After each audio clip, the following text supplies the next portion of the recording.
Well, we will just get rolling here and hope that a few more people pop on in. We're going to do a similar format to what we did last week, where we're just going to go around introductions, what university or institute of higher ed you're associated with. And then I'm going to have the great pleasure of introducing our guest speaker today. And she's just going to kind of take it from there. Smaller crowd today, so speak up, ask questions. This is really for you all, so we want it to be what you need and what you want. Um, yeah. So I will get started. I am Katie P. I use she, her pronouns, and I am with the Technical Assistance Center for the state of Minnesota. Previously, I was associated with the University of Minnesota. And let me think, our question this week is, if you were not in higher ed, what was your kind of your dream job as a kid? I wanted to be a veterinarian until I found out they had to put animals down. And that You crushed it. So too. Oh, that's funny. I'll go. Do you want me to go next? whoever. I'll go next. I'm Mary Hoff. Great. I'm the director of the Technical Assistance Center here at the University of Minnesota and ICI. Golly, my dream job. Oh boy, you're gonna laugh. So I had it all planned out. I was going to be a flight attendant and live on a farm with horses. Love it. Sounds awesome. Hmm. I'll go. I'm Maya. I am associated with Bethel University in Minnesota, and my pronouns are she and her. And then I wanted to be an architect when I was young. I used to draw up houses, and I actually transferred in college to the U of M, where I graduated from for architecture. But even in college, I didn't realize how much math there was. And so then I said, nope, that's not my forte. So goodbye to architecture. Cool. I'm Sherry Holloway. I am a professor at Bemidji State University. I run the Adapted Physical Education Licensure Program. My pronouns are she, her. I actually had this assignment in third grade where we had to write a paragraph about what we wanted to do when we grew up. And I wanted to be Wonder Woman. And so I wrote this whole article about, because I was really into Wonder Woman at the time. I thought she was very powerful. I've always been a woman that has very curvy body. So I thought she was it, right? I was strong. I wanted to be her. And my third grade teacher burst my bubble, told me that she wasn't real and that I couldn't be Wonder Woman. So I spent a lot of years wondering what I was going to be because I was, set on that. If I wasn't a professor, I would be a meteorologist. I absolutely am fascinated with weather. I love weather. My family teases me because I have the Weather Channel on most of the time. And I tell them it changes every 8 minutes. So you got to keep watching it. Love it. Thanks for sharing. I'm Ariana. I use she, her pronouns. I am currently the director of the Next Steps program at Vanderbilt University in Nashville. And like Katie shared, I also was very passionate about being a vet until I heard about putting down animals. I was very upset about that. But my graduate work is in occupational therapy. And I think if I wasn't working in inclusive higher ed, which is an emerging practice area for occupational therapists, I would probably be doing some other emerging practice area, like, supporting new moms in their postpartum journey. That's something maybe like one or two OTs are doing, but I feel like is a role. So yeah. Very cool. Awesome. Well, we're just gonna kind of dive right on in here. Um, Ariana is our guest speaker today. We're super thrilled to have her. She just said she's from Vanderbilt, and she's actually worked at two different institutions of higher ed, kind of a smaller one and a larger one. So she brings a really unique perspective on what we're going to talk about today, which is the course of study. So let me share. Oh, Oh, dogs are always welcome on screen. Don't feel like you have to like remove. Yeah, that's perfect. Just leave them there. Love that. All right.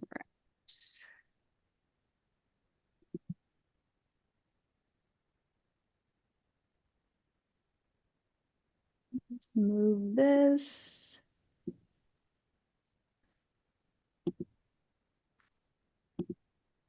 All right, so here we are today for our webinar.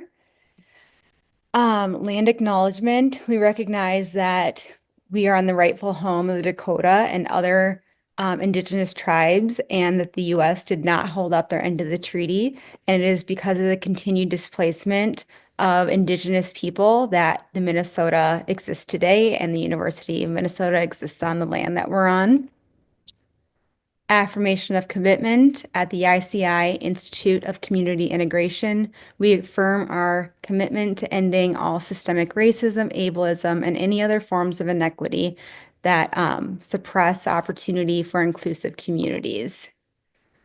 And that is my very quick but very important spiel. And now we're going to hand it on over. Let me stop sharing my screen. And Ariana, if you just want to take it away, like I said, ask questions. This is for you. So we're going to go at your pace and make this what you need it to be. Great. I saw just 2 people join. Do you want to, should I just go ahead and start, or do you want? Go ahead. You're good. Yep. Okay. Hi, everyone. Well, do we want to do a quick introduction to Yeah. Chloe? Chloe and Jen. We're just getting started, but if you would like to come on camera and introduce yourselves, that would be great. Then we'll get back at. Hello, I'm Jen Hewardine. I am the Dean of Academic Services Support and Innovation at RCTC. And I am Chloe Trolley, the Student Accessibility Services Coordinator at Lake Superior College in Duluth. Great. Well, it's wonderful to meet you all. I'm really excited to talk with you all and share some of my experiences, talk about program of study, and I'm happy to answer any question.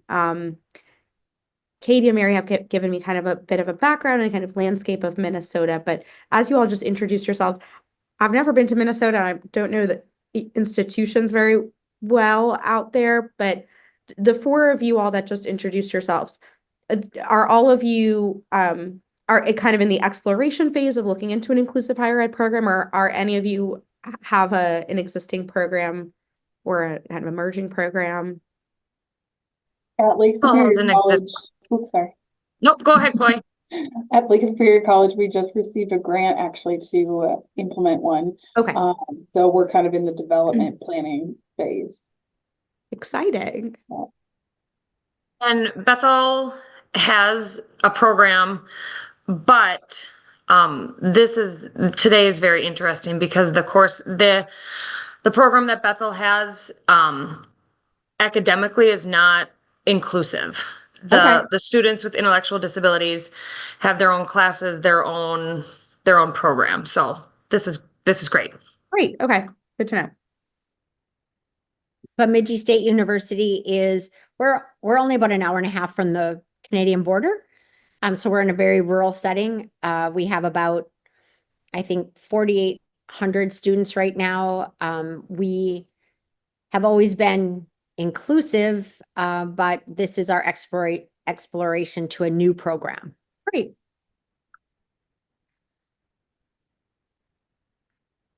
And Jen, what about, you said RCTC Technical College? Is that the Yeah, TC? so Rochester Community and Technical College.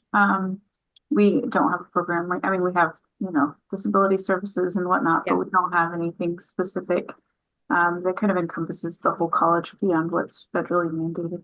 Yeah, great. Okay, well, I'm excited to talk with you all then, and share some more about this. It's a really exciting place to be. Each of those individual places are exciting places to be. Okay, I'll share my screen. Hopefully all works well. We tested it. It seems to work. Can you all see my screen? Okay, great. Like I shared, I'm Ariana. My background's in occupational therapy, and I've been working in the field of inclusive higher education for 6 years now. And kind of my background and what I'll share with you today is two very different models of inclusive post-secondary ed or inclusive higher ed. I started at Gwynedd Mercy University, which is a small Sisters of Mercy or Catholic institution in Pennsylvania in the suburbs of Philadelphia. And I started that program in 2019. We had our first students in spring of 2020, the perfect time to launch a new program, right? And all the challenges that that brought. I started that program through TIPSID funds, which are those federal Department of Education, like big significant grant funding in partnership with other institutions. And that model was full inclusion. Students lived on campus in the dorms. And again, the institution was a private, small institution, like 1,500 students total. Now I direct the Next Steps program at Vanderbilt, which is an R1 institution, and Vanderbilt's a top 20 university in the country. And Next Steps started, we're celebrating our 15th year. So it has a lot of really strong foundations as one of the earliest programs in the field of inclusive higher ed. But as what we know about best practice has grown and evolved, Vanderbilt and Next Steps, we're moving in a direction of increasing our levels of inclusion across campus because we've already been in existence, right? And you might hear me kind of talk about this throughout. My advice is always start with the end in mind for program development. I think a lot of times in inclusive higher ed in particular, there's this mindset of like, let's just start with a little bit and then we'll grow. And now being at Vanderbilt, I'm noticing it's a lot harder to change something that wasn't written in originally than it is to just start that way. So think about what the best practice, what the model is, and try to start there rather than try to inch your way, improve your way to get there. And then you also might hear me kind of refer to like, well, how does my institution do X or do this for any other student? Or how does any other student do this? And that approach really allows for sustainability of development, inclusion, really aligning with culturally valuable experiences on campus. On this slide, I have two pictures. The top picture is of Gwynedd Mercy and just has like a brick slide that shows the university's name and has a group of students, some who are in the integrated studies program, which was our inclusive higher ed program. And the photo below is a group of students who graduated from the Next Steps program at the university commencement in caps and gowns and holding their diplomas proudly. So our agenda today, I'm going to introduce the IPSI program of study model. Just talk about what that generally should include and look like. And then I have some kind of broad questions that I hope will prompt you to think about your institution specifically. I'll talk about what does it look like to get your program of study approved, who are important stakeholders there. I'll give examples of the two programs of studies from the two institutions I've worked with, and then talk about how person-centered planning plays a role in customizing those programs of study. And I'm hopeful that we'll have a good amount of time for kind of questions throughout. And I'll also talk about audit versus credit. I didn't include that on here, but that's a slide. If you all do end up asking a question, I know there's content ahead, I might kind of just put a pause and say more's coming on that. Just to help with kind of flow of information sharing. But if questions come up as I go, feel free to kind of ask those or save them until the end.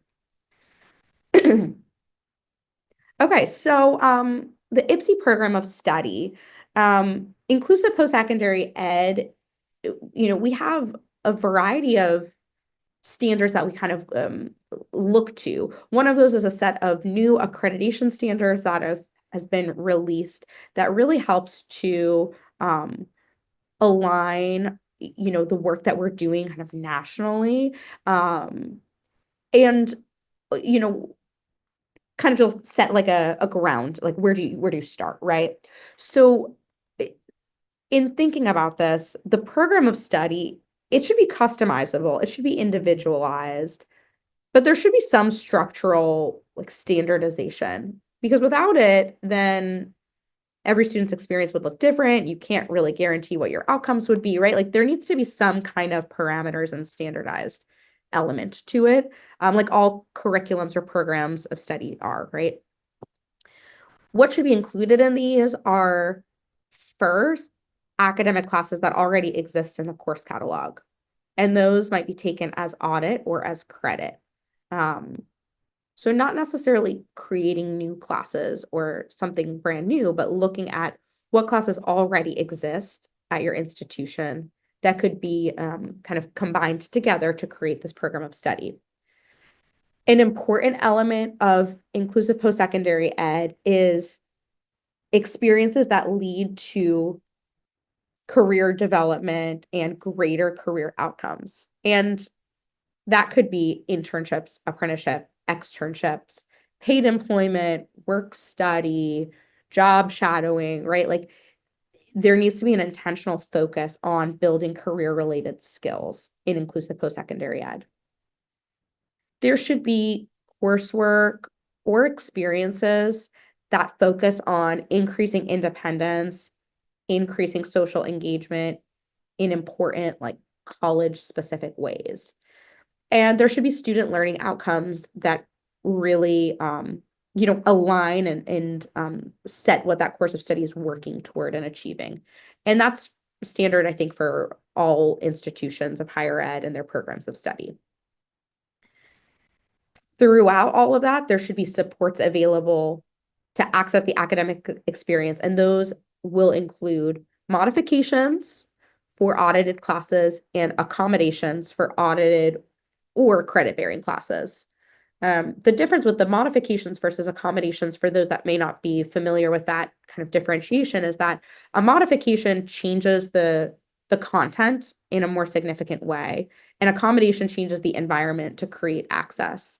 So an example is that if a course has an exam, right? An accommodation for an exam would be extended time or a quiet place to take the test with reduced distractions. And so nothing has changed about the exam itself, right? It's the same questions, the same, format, right? Nothing has changed about that. That's an accommodation. You're just changing the environment to allow for access to that exam. A modification would say, a test isn't the best way that this learner is going to present the information that they've learned. Instead of a test, they're going to design a Canva poster that highlights the top topics that they've learned, or do a PowerPoint presentation, or present the information another way. That is only available for classes that are audited because it's significantly changing the content of the course. So that's really like the key difference between audit, credit, modifications, accommodations. I could do a whole webinar just on that part, but I'm just gonna kind of leave it at that and move on to keep moving forward. But I wanted to point that out. Okay, so some questions you might think about as you are thinking about designing your program of study or reviewing your program of study if it already exists. You might think first, what does the academic experience look like for any student at my institution? And what is fundamental or key or really important that all students receive at my institution? And the reason I say that is because if every student at your institution has to take like a writing seminar, English 101, first year experience, like those are important courses for creating community, for creating that like social connectedness, that consistency in academic experience. And if the institution as a whole has identified that these are key courses that every undergraduate student needs to take, that also means those are the key courses that students in your IPSI program should also be a part of. So at Gwinnett Mercy, you'll see in our program of study, like these were required courses for us because they were required courses for all undergrad students. The first year experience, the writing seminar, English 101, they had to do a liberal core. If you have a religious affiliation at your institution, perhaps it's a religious course. looking at what is that requirement for all students can help be a starting place. You might think then, okay, those are the academic courses that are required. What about academic experiences or experiential learning that's fundamental for all students at my institution?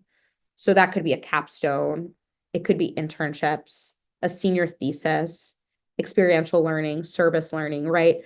At Gwinnett Mercy, again, because of our Sisters of Mercy affiliation, service was extremely important. And so that was something that all students did every semester because it tied to the affiliation of the university. Knowing that helped me to design a course of study that then aligned to what the institution's values were. At Vanderbilt, experiential learning and study abroad, right? Like these are really important experiences that all Vanderbilt students do. And so knowing that makes me aware of what is important to include in our program of study to create those equitable and comparable kind of processes throughout. You might look at what degrees your institution already offers. And the importance of that is because you can look to align yourself to those. At Gwinnett Mercy, they offered bachelor's degrees and associate's degrees, but they didn't have any certificates.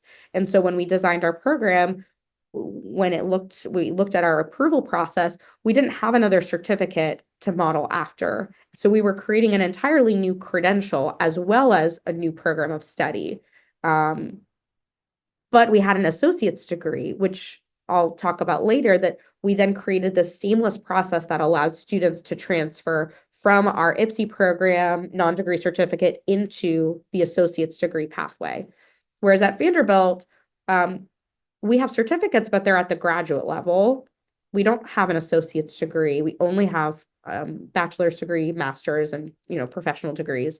And so similarly, our non-degree certificate that we offer is unique. And so we compare it, rather than trying to compare it to other certificate programs, we compare it to our bachelor's degree program as much as possible and try to align it there. So that's really, I think, it didn't quite explicitly state that when you're designing this, you want it to mirror a 4-year degree pathway or mirror a 2-year degree pathway if that's what your college or institution offers. And then provide the supports to access those. You should think about what your institution's academic strengths are. And this is relevant for thinking about, what types of classes somebody might take and student interest while recruiting. I have a lot of students that apply to our programs and want to pursue theater and performing arts. And unfortunately, both Vanderbilt and Gwinnett Mercy did not have classes in theater and performing arts and have maybe one club each related to theater and performing arts. So if a student is interested in that and my institution does not offer those classes, I could support them, but we're not aligned with what it is that they're looking for. And so knowing that is important for designing your program of study as well, so that you're not creating something that your institution doesn't actually offer.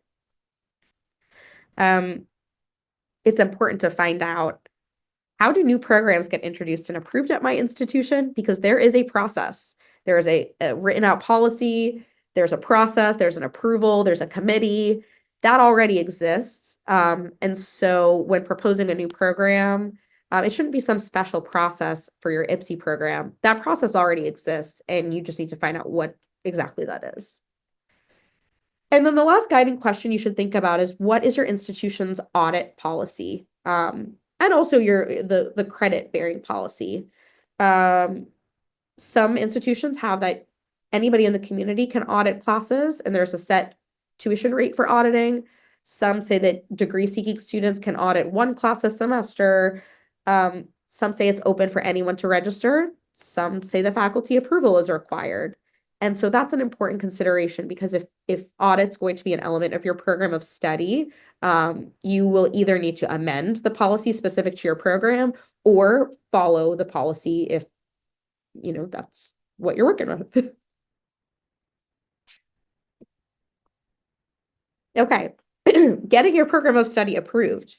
like I shared, this will vary across institutions. I would recommend maybe the first person to talk to would be your dean, just to understand what the process looks like to add a new degree pathway or major or certificate, and follow those institutional practices rather than trying to have some kind of special approval. This will ensure that when it's approved, it is approved. There's buy-in from the faculty, there's buy-in from the educational review committee, whoever it may be that reviews these. There's, it's designed in the same way that your institution designs everything else. And you have that high quality of review. The goal, right, is that whatever credential you agree upon to offer is awarded by the institution. The Next Steps program for a long time was awarding its own credential. We were tracking our own classes. We were telling people that they graduated. It wasn't awarded by the institution. That is not the place to be. You need the credential to be awarded by the institution, and recognized and approved. And so the only way to get to that is to go through your institution's practice of approvals, right? This would mean that the course of study gets reviewed and approved by the faculty, the deans, the curriculum review committee, whoever that may be. The goal is that your program and curriculum sheet are included in the undergraduate course catalog, and that the program and curriculum are linked on the university website under academic departments or degree options, and not under like a service or a special program that the university offers. So I included a screenshot of Gwen and Marcy's website of where this is listed. So I went to the academics page, and the screenshot just shows like the history major. It says program, history, offers a degree in Bachelor of Arts. It has some information, it's on the ground. And then right below that is the Integrated Studies program, which was our inclusive post-secondary ed program. It lists the program. It says the degree offered is a non-degree certificate, and it's just listed right in there with all of the academic programs. Next Steps, we're still housed in kind of a separate space. We're not quite in the undergraduate catalog yet. And it is a work in progress to get there, because that's really significant. Students should be able to go to their university website, go to academic programs, and find their academic program, because it is an academic program. All right, so now I'll give you kind of the two examples of models of programs of study. I also have this information in like a one-pager that I'd be happy to share, and maybe I did already share, but if I haven't, I'll get it to you, Katie and Mary, to share out. So integrated studies at Gwen and Mercy, the model was that students audit or take for credit 12 credit hours a semester, which was what our university considered somebody to be full-time. There were some requirements. They had to, essentially each semester, we're taking 3 university courses, each being 3 credits, and an internship, which was 3 credits. So it totals 12, right? The required classes in that program of study was a first-year seminar, Exploring Careers, which was offered by the institution, English 101 or 002, and an Intro to Desktop Computers class, also offered by the institution. There was a liberal arts foundation that was the same as what an undergraduate student had to do. They had to take courses that fulfilled liberal arts categories as defined by the institution, right? I didn't define those. So what it looked like, broken up like year by year, is that, again, each year they took 3 university classes and did their internship, 8 to 10 hours a week of their internship. And in years 1 and 2, those were primarily liberal arts and electives. And in years 3 and 4, it aligned more with like a major or electives. And again, that 8 to 10 hour a week internship could have been a year-long internship, a semester-long internship, but it connected and tied to what their career goals were or their focused program of study, like major, looked like. Technically, the students in this program of study, their major was integrated studies. So they weren't majoring in psychology or education or computers. They were majoring in integrated studies, but to customize that, their major looked like a collection of electives that their advisor helped them to select and align with their career goals. So sometimes that looked exactly like following the psychology major pathway and just taking all of those classes. And sometimes it looked like taking elements of one major and another and kind of piecing it together to create more of a self-designed focus for their program of study. Okay, so that is integrated studies. I think what I want to point out and what you'll notice here, none of these classes were offered by or taught by the integrated studies program staff. These were all classes that already existed in the university's course catalog. What our program of study looked like, again, really mirrored this, like a general studies major or a liberal arts or a liberal studies type major. And some institutions have that particular major, and you might look at that as a starting place too. Okay, the next steps program of study has already changed significantly since I joined 2 years ago. Because like I shared, our program started 15 years ago, and what we knew about best practice, well, we didn't know anything, right? The whole field of inclusive higher ed really started like in 2008, and Next Step started in 2010. So we all collectively were kind of figuring it out as we go. And so what our program was designed to look like then has changed and grown and morphed through the years. And so when I joined 2 years ago, I took all of my experiences from integrated studies and that full inclusion model and came to a program that was probably operating around 50% inclusion and said, how can we take all the really great things that we're doing here and the strong foundation and move toward greater inclusion in really like a streamlined way, right? Like we're not completely shifting the model overnight, but we're moving in that direction. So students here audit 12 credits hours a semester, similar to integrated studies. And what that looks like is that they're in 2 Vanderbilt courses. That's about 6 credits. They do a Next Step seminar, which is a course that's taught by our program staff. And then they do their internship, which is, community-based or campus-based employment. There's no specific required courses because at Vanderbilt, there's no specific required courses. Whereas again, at Gwen and Mercy, they had those courses required for everyone. So we had those classes required for everyone. At Vanderbilt, there's not a required course, but there is a liberal core as defined by the institution. We have modified that liberal core because the institution of Vanderbilt is very different than the institution of Gwen and Mercy. And so some of the requirements for that liberal core were ones that were not necessarily a good fit for students with intellectual disabilities. So including like a math or statistics course. That's a hard one to modify. Or including a requirement for a foreign language. So those are 2 that we removed from our required liberal core. However, if a student was interested in math, statistics, or foreign language, they could take that course as an elective. It's just not a requirement. So our years are, broken up a little bit differently. Like I shared, 2 Vanderbilt courses every semester. In the beginning, that looks like those liberal core classes or electives. As they progress through, that's when they're focusing their concentrations to a pathway or a focused course of study. In years 1 and 2, those program-specific seminars that we teach, I have the course titles listed, which is Principles of Self-Advocacy and Health and Wellness in year 1. And in year 1, it's Personal Finance and Responsibility and Building Social Capital and Emotional Intelligence in year 2.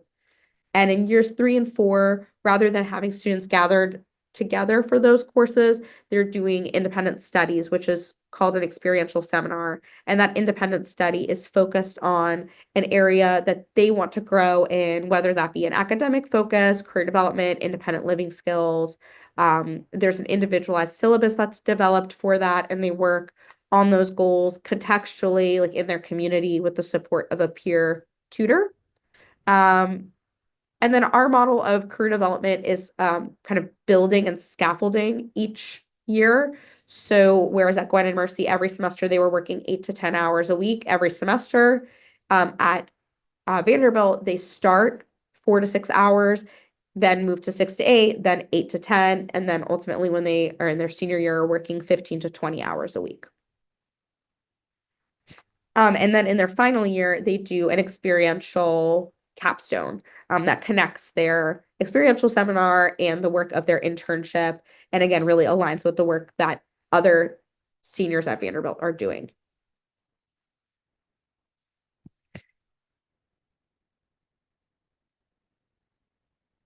I haven't seen any questions have come. I feel like I've spewed out a ton of information. No, it's going really well. We'll get through and then open it up for a conversation. Okay, great. In considering audit versus credit, there's many considerations to consider here. One of which I've already talked about of what's the institution's policy around this. And I think, do I have this on the next slide? Yes, I do. Okay. So looking at like, does the institution allow people who are in a non-degree certificate or a certificate take classes for credit? It's important to know that because again, either you follow that policy or you amend it or you create a new policy if that doesn't already exist.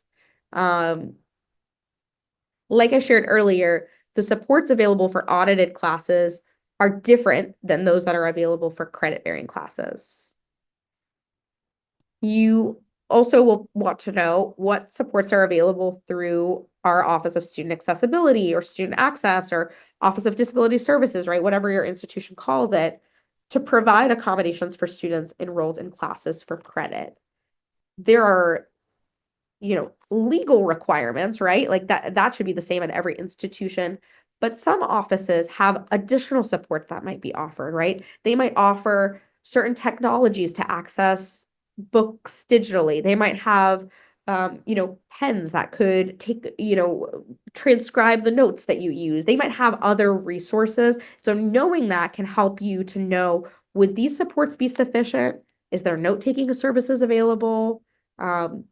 Gwen and Mercy technically had note-taking services available, but very rarely did they have students available to actually take those notes. So even though it was a service offered, it wasn't one that we could really rely on for a support for a student taking a class for credit because there wasn't always a volunteer note taker available. Whereas at Vanderbilt, that's a really common practice. It's something that every student receives and has great access to. And then what's the rigor of academic classes at my institution? Also really important to consider because the students that are being served, would they be successful in a class for credit at your institution? And that varies, right?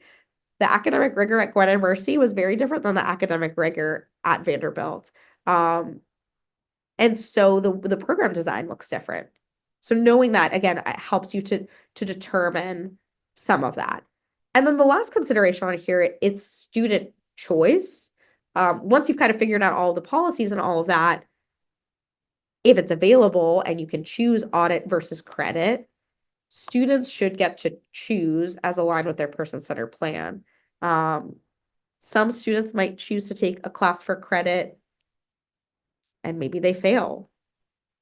And we don't want anyone to fail, but they deserve the right to try that, right? We want to put the right levels of support in place, but also allow for student autonomy. And students might choose to take some classes for credit and some for audit based off of their academic strengths and their interests, right? Maybe they're taking a psychology class and think, I feel really confident in this topic and this professor and this style of class. I think I can take this for credit. And then their art class, they're like, I'm going to audit that class. That is not my strength, but I'm going to audit it, right? So experience from each of the institutions I was at. So at Gwinnett, community members were allowed to take up to 9 credits without being attached to a degree-seeking program. And so we sought dean and provost level approval to extend this to 21 credits while students were still attached to the integrated studies non-degree certificate. And we also introduced a policy that after taking 12 credits of coursework and earning a GPA over 2.5, that students could seamlessly transfer into an associate's degree pathway in liberal studies. And that was really significant because some students hadn't earned their high school diploma, but this was the university's way of waiving that requirement for this degree pathway by saying, show us that you can be successful in this, and then we're kind of creating those pathways. That's a small institution decision.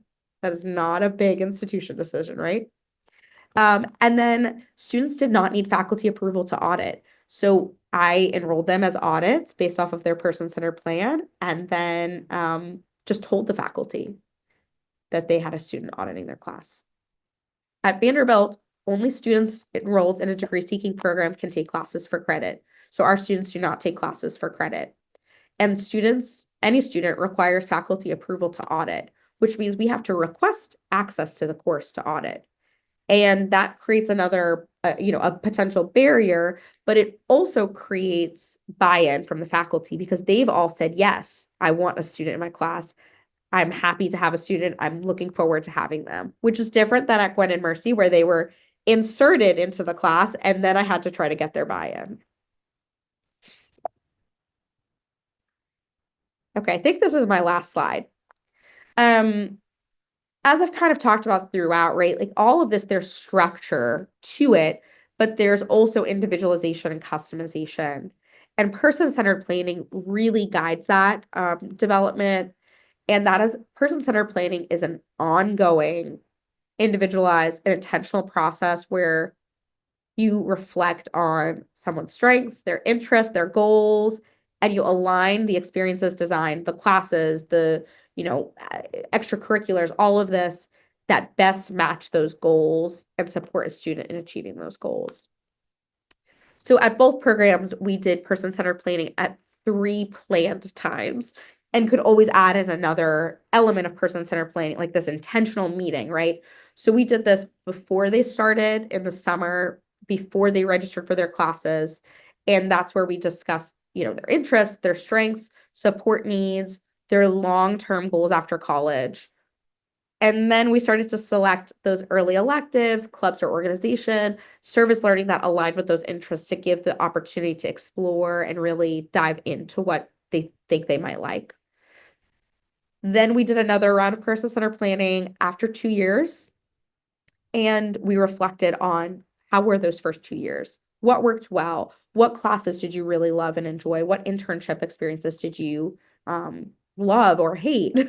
And refine those interests, refine those goals, and then focus the coursework through a pathway or through a major that connected with those career goals.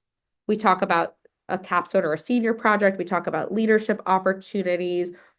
We start to talk about, what's the plan for after? Where do you want to work? Where do you want to live? What things do we need to do to help get you there in your last 2 years? And then the last round of person-centered planning is in the last year, in the spring semester, and it's preparing for the after. So reflecting on college experiences, what connections did you make? What skills and supports are important for transitioning out of college and into a career? And what resources might you need that we can help facilitate connections to so that it's a smooth transition out? We start talking about the job search process, what supports are available there, how can they utilize the resources that they have in college to really transfer into this next phase of life. And again, this continues to happen through advising and through relationships all throughout all 4 years. But these are these like intentional plan meetings where the student is there, they're typically their family members, their vocational rehabilitation counselor, and others that know the student well to help create that holistic vision. Okay, that is all that I have prepared content-wise. I will stop sharing my screen and we'll answer any questions you all have, and also we'll be happy to answer any after our time concludes too, via email as well.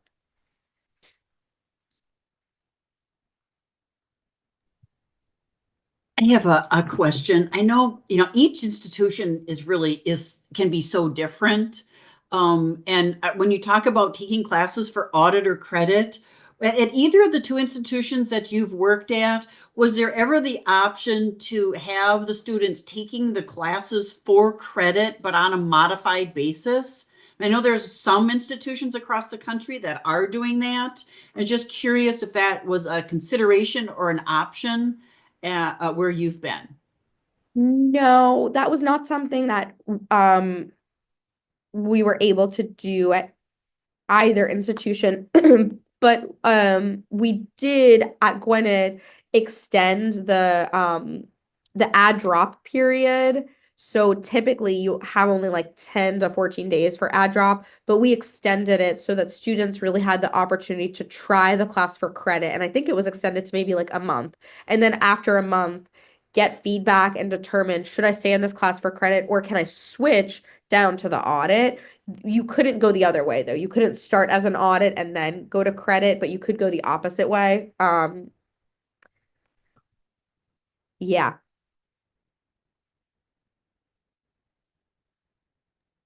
Okay, I have some questions and I'm just going to throw them in. I'll ask you, but I'm going to throw them in the chat just in case you want to see them too.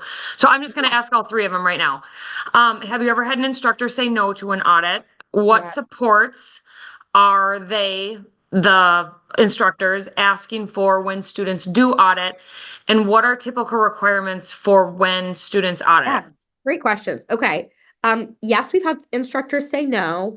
And even at Gwinnett, when they were already in the class, the instructor said, well, I didn't sign up for this. At Gwinnett, I was able to say, well, I'm sorry. Unfortunately, you do not get a choice about who's in your class. That's the enrollment policies of the university, and this is a population that's on campus, and I'm happy to support you in whatever way, but like you cannot ask them to leave your class, unfortunately, for you. Here, if a professor says no, there's sometimes a little bit of like, well, tell me why. Like, what? Let's like have a conversation about it. Let's talk about this. Maybe you need a little bit more information. And when we send our ask, we include information about our program. We include information about what supports are provided. We include like some introductory professional development materials, not too much to overwhelm them, but enough to show them like we have resources prepared. And then when they say yes, at both institutions, we provide resources to the faculty. We've done that in a variety of ways. We have like, a PDF of frequently asked questions. We have example modified syllabi. We have videos. At Gwinnett, I designed like a whole an online course in our Canvas page for any faculty to access. Like, here's information about universal design for learning, right? Like all of these resources for faculty. So if somebody says no, we try to kind of understand the no and push back a little bit. If someone's an adamant no, I'd rather them be adamant no up front because then that's probably not going to be a good experience for the student, and I want to protect them from having a bad experience.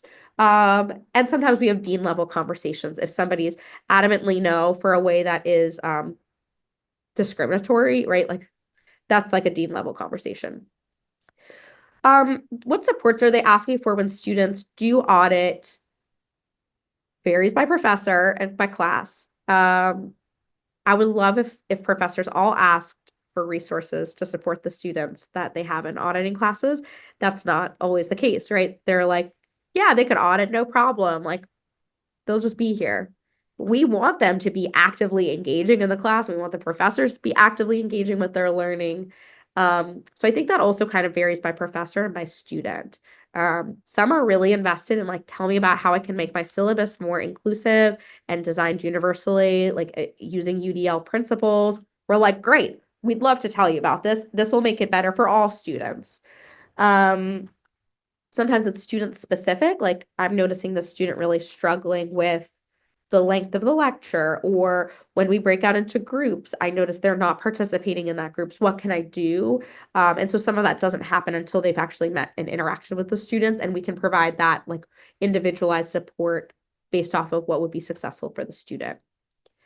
And then typical requirements for audit at a university level or an institution level, there's not really any expectation for an audit, right? Like you don't even have to show up and you get your audit credential on your transcript. With inclusive post-secondary ed programs, though, we do have expectations because we are aligned to a SAP policy or satisfactory academic progress policy. And so, I didn't get to talk about this that much today. That maybe is a future topic, or happy to share more about that, right? But there are expectations. Like we follow the attendance expectations of the class. If you're allowed 3 absences, you're allowed 3 absences for your audit. If there's an expectation of participation by the professor, there's an expectation for participation for you as an audit. There's an expectation that you're submitting the assignments that you were assigned in your learning agreement, which is your modified syllabus. For some students, that modified syllabus looks like complete all of the assigned things for this course to your best ability. For others, it looks like you have an alternate assignment for every assignment. For some, it's attempt the test. For some, it's here's an alternate assignment. Whatever those, agreed upon modifications or supports are, it's our expectation that you're doing those and making positive progress toward those. Thanks. And then for the programs that you've been involved with, do they have I know you talked a little bit about peer mentors, but do they have academic mentors that go to class with them, or what are the expectations with that? This is like a hot topic, I think. And there's a bunch of different perspectives. At Gwynedd, we had peer tutors that did go to class with them because we didn't have note takers. So that was a support. They were there primarily to be a note taker and provide in-class supports if that was necessary. At Vanderbilt, we don't have students go to class with students, but they meet outside of class for tutoring and support. Seeing both models, I feel like not having somebody in the class allows for the student to be seen as an individual student on their own. And even though the idea of them having the support to access the class sounds in theory like it would provide more support for accessing it, it creates a dynamic that is hard to undo. Where they're in a group, when they break out, it's peer tutor and the student that have broken out into the group, not student and their peer. The professor often goes to the peer tutor to give feedback instead of to the student. So I would not recommend sending somebody to the class with them. I would recommend having if it works out, the person that's in that class being their tutor outside, because that creates such mutual benefit so that you're tutoring in a class that you're taking rather than tutoring in a subject you don't know about, right? That's ideal. It doesn't always work out like that, scheduling wise and availability wise, but that's like gold standard. Yeah. Awesome. Thank you. Yeah.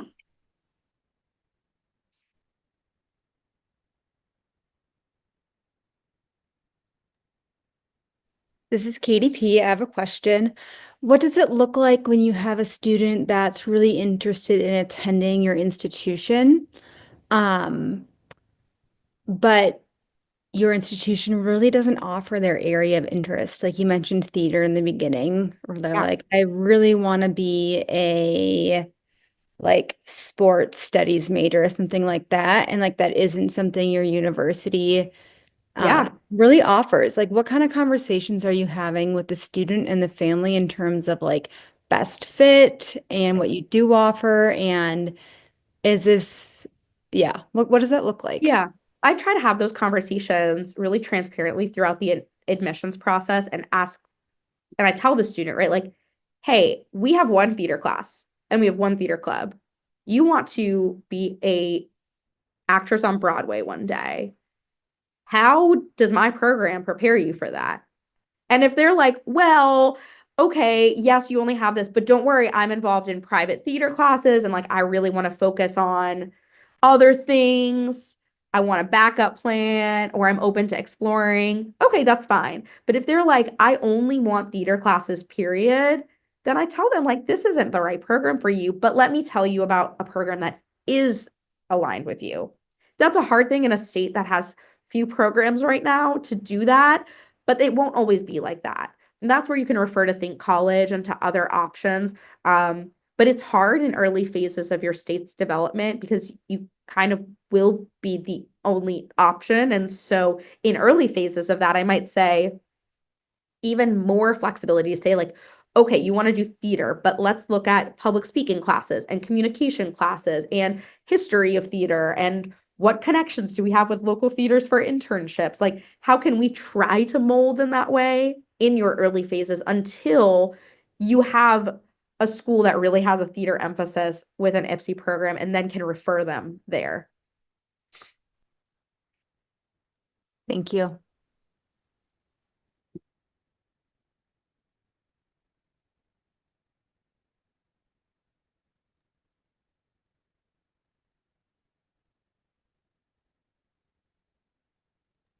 I have another question. Okay, so when your students are registering for their classes, are they meeting with you every semester to register, or do they, yeah, will you walk me through that process? Yes. I will walk you through that process and tell you a better way too.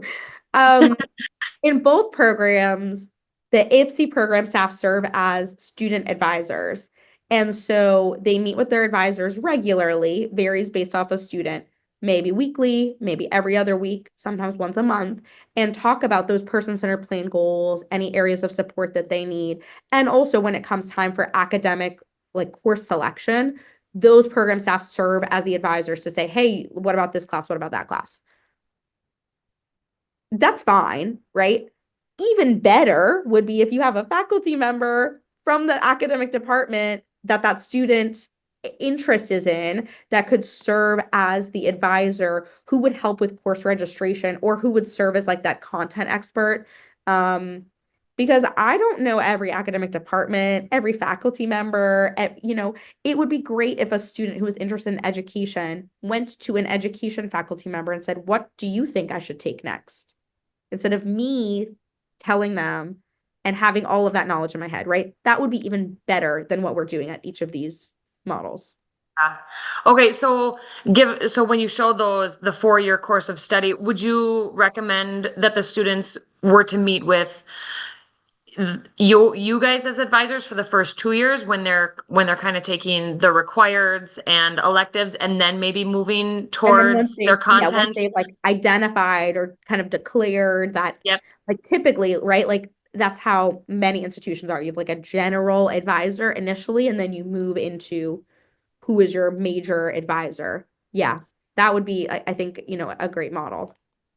Thanks. Is it also sometimes where you have an advisor that's just an advisor within the university, and then the inclusive higher ed Yeah. staff is sort of supplemental, Yes, right? It's in exactly. addition to. Yes, exactly. Because what we're working on in advising is really like a holistic, full student, what's happening in your internship, what's happening with your peers, what's happening with extracurriculars, your goals, right? All of that for our program of study completion. And the faculty advisors, I mean, every university institution has a different advising model, but even the best of the best are still only meeting once a semester, maybe twice a semester. And sometimes have like hundreds of students on their caseload of advisees. So that can't be, I wouldn't expect that of a faculty advisor to do all of the things that the IPSY advisor does.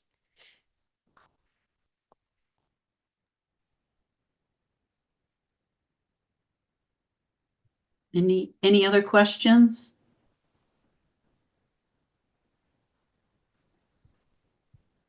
No, we definitely want to say thank you so much. This has been wonderful.